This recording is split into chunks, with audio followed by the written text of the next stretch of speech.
奇幻世界百千故事，欢迎来到大鱼电影。阴门之中规矩众多，其中刽子手行刑不能过了53克，而纸扎匠扎纸人则是不能给死人点睛。传说纸人点睛，亡者回魂，这是扎纸一门的大忌。而今天我们要说的这个故事就是关于纸人点睛，让我们一起来看纸人回魂。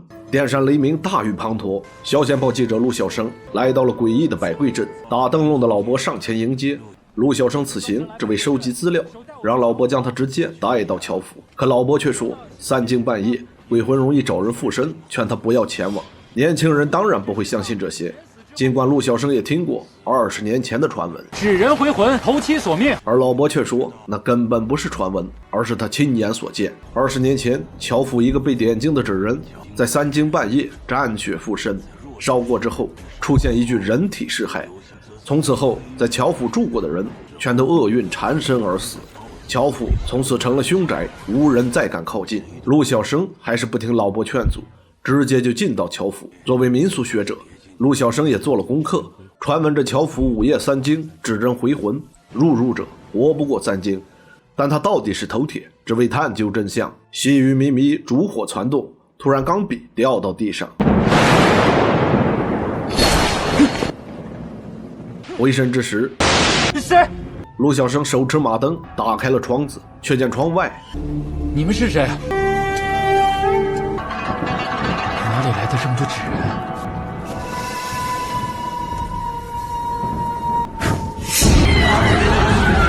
吓得陆小生赶紧回到屋子，可再次睁眼，自己分明已经被绑在桌上。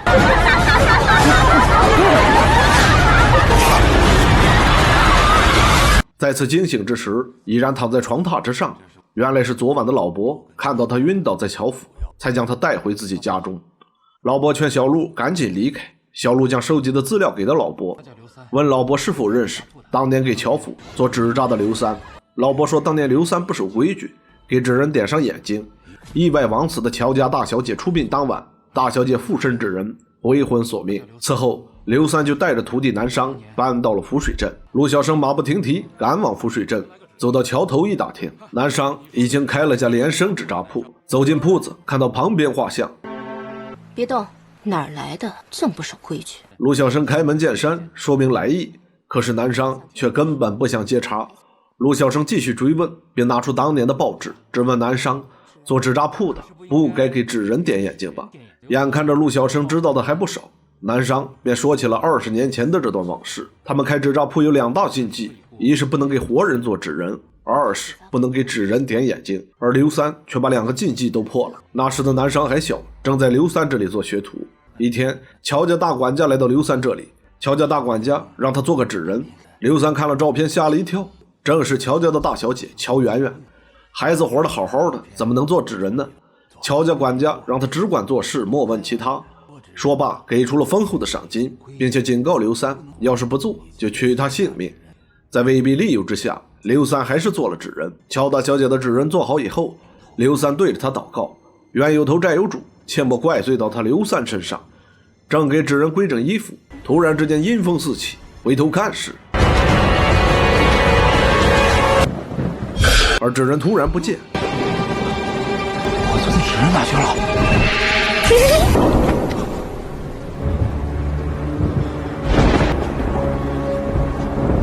刘三惊得一身冷汗。3日后，他亲自将纸人送到乔府，却见乔府里面诡异异常，满院子都是白绫素裹，各种符咒贴满院子，看似是在准备一种仪式。乔家管家看到纸人非常满意，打发刘三回去。刘三走出屋子，听到旁边诵经之声，好奇地走过去偷看。刘三觉得事情没那么简单，便在当天晚上藏在乔府后院，准备一探究竟。但见乔家老爷嘱咐管家可以开始，管家赶忙通知了法师。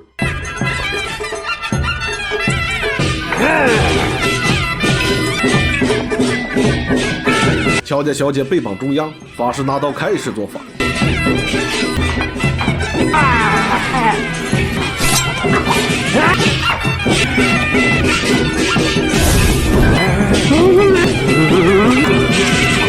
雷击闪后，领冠命！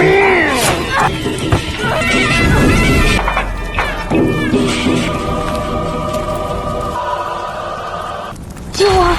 从樵夫回来以后，刘三便整日魂不守舍。这天听到屋外童谣响起，他手持马灯出门查看，却发现前面正是乔大小姐。乔大小姐让刘三靠近一些，你可以帮我点上眼睛吗？原来是惊魂一梦。可就在此时，刚才梦里的童谣响起，刘三赶紧出门查看。刘三看见乔大小姐回魂，便将此事告知了乔府的管家。乔管家赶紧将他带到内堂，看着地上斑驳的血迹，刘三有点慌神。内堂中，韩大师正在做法。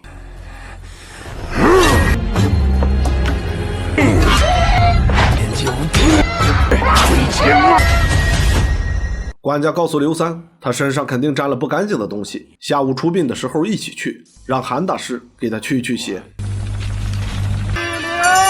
天上地下，出轨邪祟皆回避，吉丧之处有。可在出殡的路上，突然有人冲上前来，打开疯子挡路的东西，却原来又是一个纸人。出殡队伍继续前行，刘三也赶紧跟了上去。而当出殡队伍走到乱葬岗，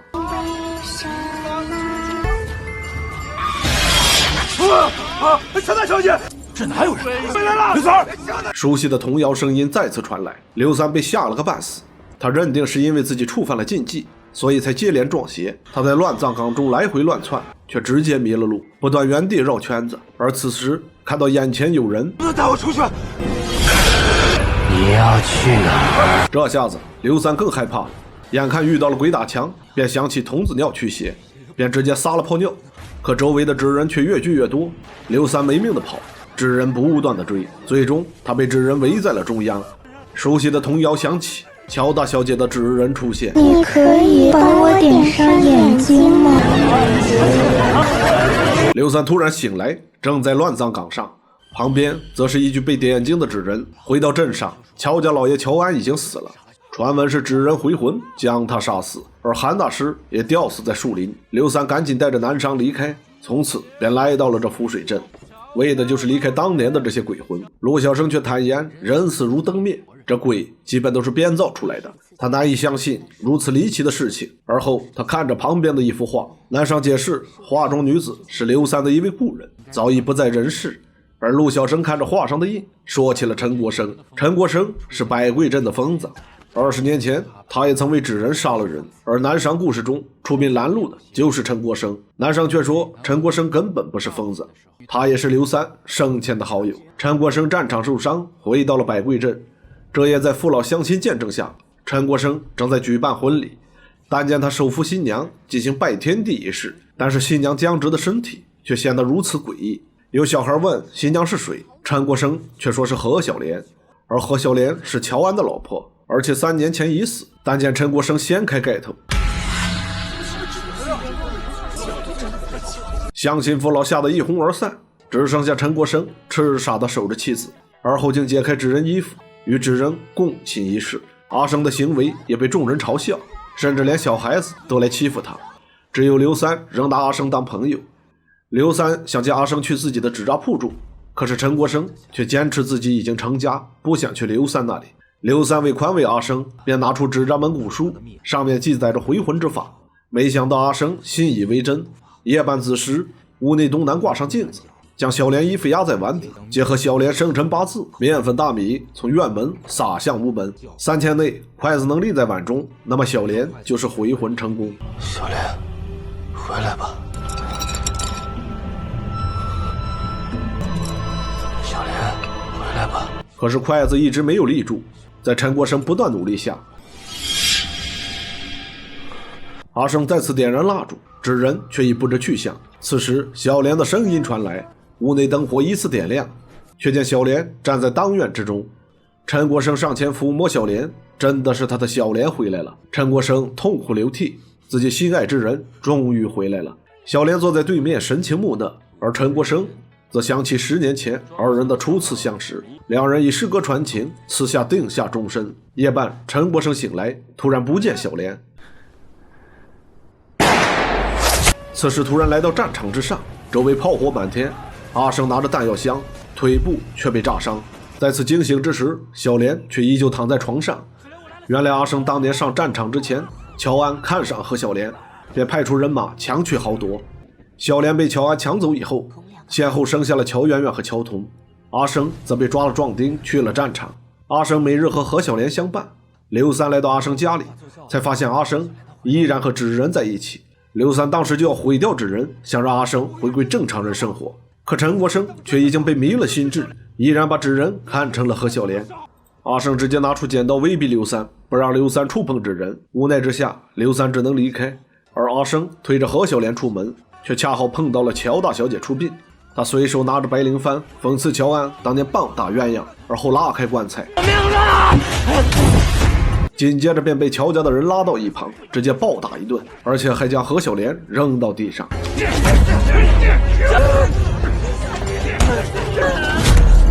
出殡的队伍走后，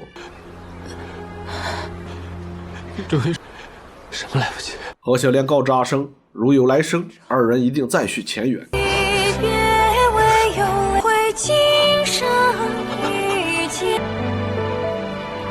回到家中，陈国生拿出军赐，来到了百贵镇乱葬岗，一个照面之下便解决了韩大师。南上讲完了故事，而陆小生其实早已查看了陈国生杀死韩继的警局资料。他追问南商，在南商的2个故事中都有乔媛媛的葬礼。陆小生直接说出20年前纸人回魂杀人案中那个被烧死的女孩就是南商。南商直接否认。陆小生一把拉过南商，手上正是烧伤疤痕，究竟是谁替南商去死的？而乔安又是如何死的？陆小生只追当年真相，他不希望发生在南商身上的悲剧再次重演。南商点上一支烟，缓缓说出了他的故事。乔媛媛母亲当年是包办婚姻，被迫嫁给了乔安，而母亲早产了乔童后，身体越来越差，而父亲却不管不问。终于在某一天，母亲撒手人寰，乔安重男轻女，乔媛媛如在冰窟，幸亏自己弟弟相伴，才能得到些许温暖。可是乔童6岁那年身染怪病，而乔童还是个左撇子。这日乔童突然病重，而父亲则请来了韩大师。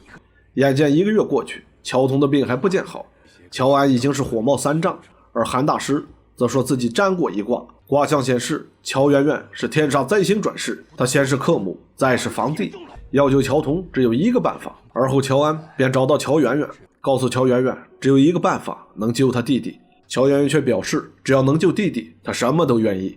说完便喝下了乔安递过来的茶水。半梦半醒之间，他被绑在祭台，韩大师开始做法，可突然之间外面的祭台倒塌，混乱中陈国生出现，将乔媛媛调包救回。等他再次醒来之时，陈国生将他带到了刘三家里，而那晚也是刘三在外制造混乱，才让陈国生能将他救出。而乔安和韩大师要用的办法，则是用乔媛媛的命换乔童的命。而乔媛媛则认出了陈国生，因为他母亲给他看过阿生的画像。乔安当年为娶何小莲，让军阀刘大帅抓陈国生做了壮丁。10年时间，陈国生回到镇上，何小莲得病撒手人寰。他本想看着2个孩子长大成人，谁曾想到这乔安竟会愚昧至此。刘三的徒弟南商已经被家人接回，他决定带乔媛媛换个地方生活，对外以南商称呼。而说到乔童，2人只能再想办法。而此时的乔媛媛却拿了把锥子，偷偷潜回乔府，准备救出自己弟弟。可却正听到乔府管家和韩大师在密谋，原来2人只是合伙骗乔家的钱财，却没想到乔安竟将换命一事当真。正在2人踌躇下一步如何办时，乔媛媛却不想碰响了房门，2人没费吹灰之力将他再次捉住。韩大师解释，上次乔媛媛被人救了，这才没能转命成功，这次一定会成功。而后就开始进行出殡仪式，而乔媛媛则被放置到棺材纸人下边。陈国生同样半路闯进队伍，看到了乔媛媛，而来到百贵镇的乱葬岗，乔安则打发掉众人，而刘三和陈国生则偷偷跟来，想要救出乔媛媛。真疯了！乔安也重新开始让老韩做法，乔安还是一心希望换命仪式成功，乔童能够病好。老韩自称必须移入箱内完成仪式，乔童的病才能彻底治好。老韩直接用红绳勒住乔媛媛脖子。